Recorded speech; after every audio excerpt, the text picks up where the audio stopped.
సరే నేను గంభీరంగా మౌనంగా చూస్తున్నా. నేను కొడితే వట్టి కొట్టు నాకు అలవాట్లేదు కదా. చూద్దాము.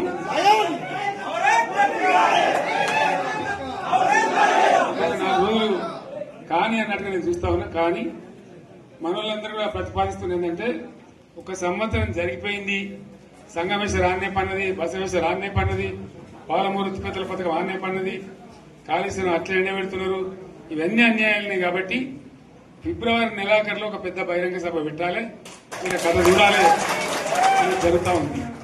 కాబట్టి మీరు కూడా పెద్ద ఎత్తున దయచేసి ఆ సభకు కదిలి రావాలి, చాలా దూరమే ఉండదు. ఆ రకంగా తెలంగాణ శక్తి ఏందో మరొకసారి చూపించి వీళ్ళ మెడలు వంచి ఇప్పుడు సాధించాలి. భవిష్యత్ కోసం కూడా కొట్టాడకు మనం సిద్ధంగా ఉండాలని తెలియజేసుకుంటూ, పరమేశ్వర్ గారికి అంతటి లోకమంత్రం ఇది. కోటి రూపాయల భూమి ఇప్పుడు 50 లక్షల కట్టుకోలేదు.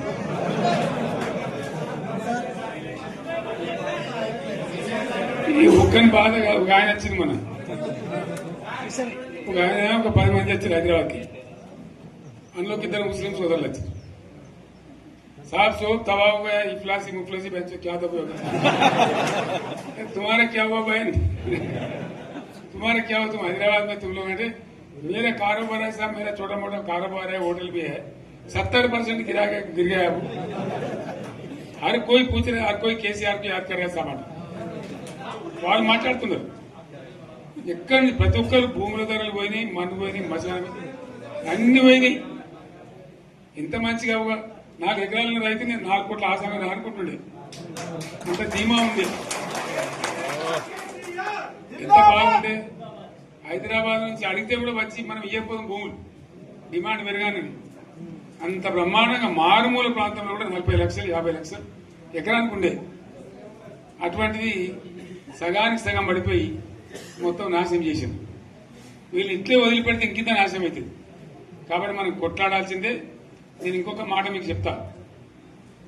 ఎలక్షన్లలో నేను మస్తుగా చూసిన 50 ఏళ్లలో పార్టీలు గెలితే ఓడతాయి.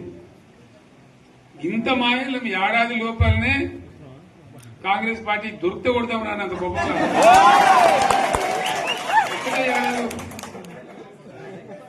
ఇంకా వాళ్ళ పొంద తెలివికి నిన్న వారి పార్టీడే మంది పెట్టలు అదేందో పోలింగ్ పెట్టిన వాడు చూసారా మీరు? ఆ పోలింగ్ పెడితే 70% మనకు వచ్చింది, 30% మనకి. వాడు పెట్టింది మనం పెట్టింది కాదు. 75 ఇది పరిస్థితి. అదే నేను ఏమంటున్నా అంటే, ఫామ్ హౌస్ అంటే ఏముంటది, వారి ఉంటది, మాకు ఉంటది, అలా ఉంటది. కాంగ్రెస్ వాళ్ళు ఎంత మనిషి చేస్తే పారబడి తవ్వచ్చు కూడా లంగత. దీన్ని ఫామ్ హౌస్ అని మనం బదనాం చేసి అంతే కదా. నేను ఏమంటున్నా అంటే, అన్ని మబ్బులు విడిపోయినట్టు ప్రజలకు అన్ని తెలిసిపోతున్నాయి. మంచి ఏంది, చెడ్డ ఏంది, ఏం జరిగింది అన్ని ఇంకా ఘోరమైందని చెప్తున్నా. వీళ్ళ తెలియదక్కతనానికి ఏమైంది, నిన్న మొన్న రిపోర్ట్ వచ్చింది. Comptroller and auditor general of India అని కాగ్ అంటారు దాన్ని. కాగ్ రిపోర్ట్ వచ్చింది. పోయిన సంవత్సరం మన గవర్నమెంట్ లో వచ్చిన ఆదాయం కంటే 13,000 కోట్ల రూపాయల ఆదాయం తగ్గిపోయింది. ఇంకా మార్చి పోయే వరకల్లా ఇంకో 3-4 కోట్ల అవుతుంది. అంటే 15,000 కోట్ల ఆదాయం పోతుంది.